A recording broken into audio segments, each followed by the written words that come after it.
I want to start off with the WWE firings, what I call the WWE Well, exodus. some of them are firings, some of them are furloughs. Well, furlough, sure, and we'll delve into that, but that seems to be a really hot button issue among the pro wrestling nerd fan base, and I kind of just wanted to dip into it. A lot of people have had issue with the timing of it, and you know what, and I get it, and I think that's the biggest thing right there is just the timing of it, because you're taking you're taking away livelihoods from people who have given hopefully many years and a lot of themselves to the craft. But as we know, Josh, not all of it is 100% their fault. Unfortunately, sometimes there's a big stranglehold over the WWE when it comes to content, when it comes to creative, and when it comes to the show writers. Sometimes they get stuck in quicksand that they never intended to even walk in that direction of. And I think that a lot of these guys who had great characters got repackaged and remade by people who really don't know the business, or if they do, they've lost touch and they figure, oh, well, this person's going to be repackaged because obviously this is getting stale. And once they're repackaged, they're going to get a great fan following. I hate to say it, but they have too many strikes against them when it comes to creative repackaging and not plugging. Most of them don't, Josh. You know this. I'm going to go through a quick list of, well, it's not really a quick list, unfortunately, but there's no quick to it. I'm going to go through the list of superstars who were released in case you live under a rock and you don't know already. And then I'm going to kind of give my 2 cents on it. Just kind of going down here. Carl Anderson, Kurt Angle, Mike Chioda, EC3, Aiden English, Epico, Luke Gallows, Kurt Hawkins, Maria and Mike Kanellis, Sarah Logan, No Way Jose, Drake Maverick, Primo, Deanna Perrazzo, Eric Rowan, Rusev, Leo Rush, Zack Ryder, Heath Slater, and Eric Young. Well, there's also developmentals that were let go. Right. And there were developmentals that were let go as well. But if I can jump in on that, Carl Anderson and Luke Gallows was a mistake. That was a mistake because they are a formidable tag team. They are one of the most decorated modern day tag teams in the world of pro wrestling. And to do that immediately after the Boneyard match is not a good idea. They're a good tag team. They're okay on the stick. I mean, they're better in Japan, which I definitely know that they're going to be heading there. I'm sure AEW has probably had some crosstalk with them after they were released. But I think out of everybody that was quote unquote released during this quarantine, cleaning house, they were the ones that should not have been let go. I think that the WWE is going to regret that decision because they're just going to get huge somewhere else.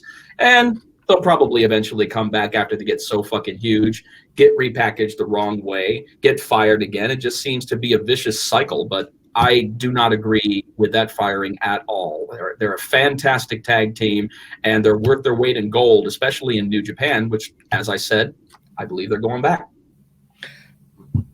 I will come back to the individual people, but let me say this first. And I'm going to play devil's advocate to some of the, I'm going to say it again, wrestling nerds. I like saying it. I don't know why. To some of the wrestling nerds out there in the forums and in the chat rooms that think they know everything. The little lip dick pussies who you're pushing Roman Reigns down our throats. That's my impression. Yes, but then again, they end up calling Roman Reigns a pussy because he didn't make it to WrestleMania. They took him off Mania. Wow. So I'll say this. So WWE is a business like anything else. Does the timing of this suck? Sure, absolutely. The whole situation sucks all the way around across the board for everybody. People will say, well, WWE was set to make a huge profit this year, so why couldn't they pay them? All right. So here's my thing. It's not your company. It's not your money. I get it. It's a shitty situation across the board. But WWE controlling their profit margin and controlling who and what they have on their roster. That's their business. Again, I'm not saying, I'm not, appreciating it. I'm saying that I understand the situation. Maybe I said that wrong, but you get what I'm saying. I think that WWE is trying to control their business, right? And I don't think people jumping in and crying about it, it's not going to change anything. B, again, what my partner over here said last week when they were talking about, when he was talking about being upset for people who haven't actually displayed that they're upset, but other people are upset on behalf of them, right? Like a lot of these guys and gals, maybe a couple have come out and talked about it, but most of them, I think they kind of understand, and they haven't said a whole lot because they know this is just the way the business goes. People are Drake Maverick was taking it a lot. He was trying to sell that just a bit much. I'm going to be honest with you. I did not feed into that tear felt go away because it almost sounded like in between I'll see you later and please take me back. Please take me back. I think it was kind of a work, I do. Some of these people, guess what? Some of these people, I'm actually glad they got let go. I'll tell you who my big one is EC3, because they shit the bed with EC3. Him coming over from Impact was a huge catch, right? Because they kind of screwed him up when they had him in NXT before. They didn't do anything with him. Went to Impact, became one of their top guys. Came back to NXT, and then they shit the bed with him again. And then as far as I'm concerned, I'm glad if he goes to AEW, or hell, maybe if it even goes back to Impact, maybe it's not the. He needs to go to AEW because I think that they could work with him a little better over at AEW because there's more creative freedoms. Yeah. And a lot of wrestlers, I'm not going to say superstars, fuck superstars. I hate that. Seriously, I hate that expression, and I'm not going to use it. These are wrestlers. They were wrestlers when I started. They're wrestlers now. Fuck superstars. And they call them wrestlers in AEW as they are. They don't call them superstars or any of that vernacular, that WWE, PC vernacular bullshit. EC3 is an extremely talented individual. Extreme underrated. Extremely beyond underrated. The guy looks like he's carved out of fucking granite, number one. Number two, he's not the worst on the mic. He could use a little fine tuning, but for the most part, he can work and he can talk. He's solid. Is he a fucking Bret Hart? No. It's just he's not a modern WWE guy. Right. He just isn't. There are some people that belong where they belong. I believe if he was allowed to be himself over at AEW, he'd do 10 times better. That's why Jon Moxley is doing infinitely better over at AEW, because he is a box office guy. They're putting him out as a main attraction. And they're also letting him be Jon Moxley, like the people remember him when he used to wrestle for Combat Zone. Oh, yeah, I remember. And that's when he was badass, because he just didn't give a fuck. And a lot of people thought, oh, that's garbage style wrestling. I'm like, yeah, but he had the psychology down. And if you have the psychology down, in addition to a good, if you're a good wrestler, then why wouldn't that work? It worked in the Shield, but the Shield was built up so fucking much that it was almost damn near impossible to get the same reaction on an individual basis, because people remember the Shield. People, every time that they tease the possibility of the Shield coming back, or even a moment when Seth Rollins would just hold out that fist for them to, and just the thought of it just, oh man, made people so big. But that's the problem when you package somebody into a trifecta like that, which was so incredible. Seth Rollins and Roman Reigns definitely did the better out of the three, but all of them have been WWE champion. All of them have been United States champion. I think most of them have been Intercontinental champion, and they've gone on to great success on their individual careers. Seth Rollins is, I hate his repackage as the Monday Night Messiah. It's not clicking for me. Roman Reigns is lying down in the weeds, as he should be.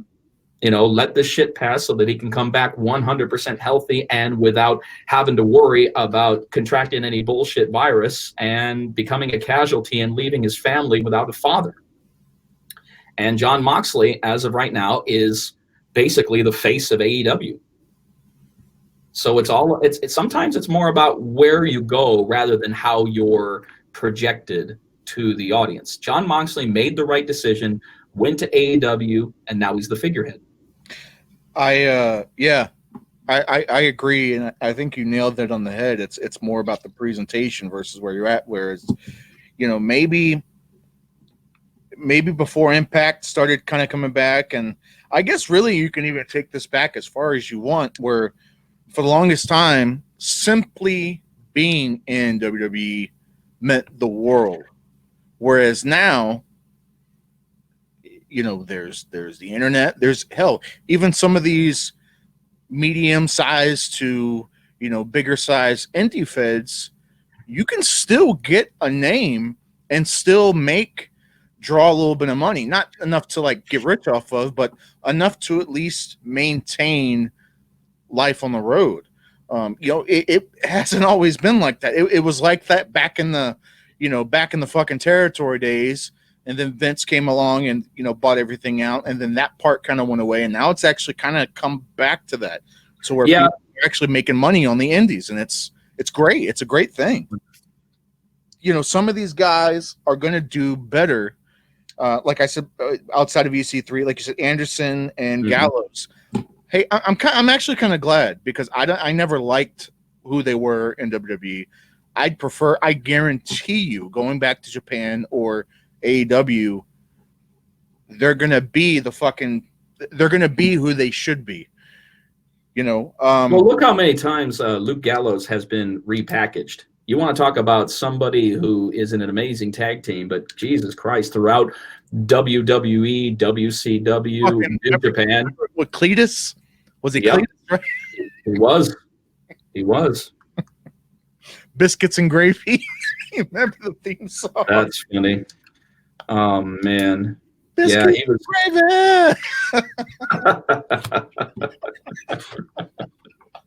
That was so bad.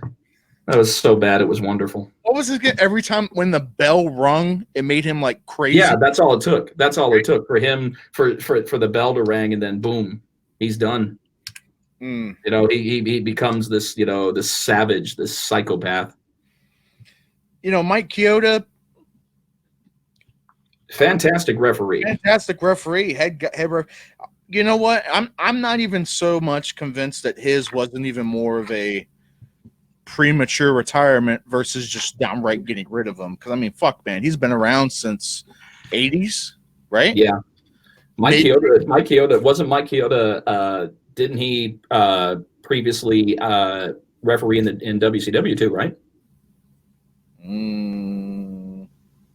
I could have sworn that he did. I could be mistaken on that, but I thought that Mike Chioda had announced for almost every major one prior to. Maybe you're not thinking of what's his face, Nick Patrick, are you? You're not thinking. I'm not thinking of Nick Patrick. I know the difference between Mike Chioda and Nick Patrick. Absolutely. Kurt Hawkins, not. It is what it is. He'll get work somewhere. He never got done right. Never got done right. There was never any situation that he was involved with WWE that ever held my attention. At one point, he was one of the most losingest, and that was his shtick, that he was one of the most losingest wrestlers in WWE. I'm like, that's not something to be proud of. Because you're not over.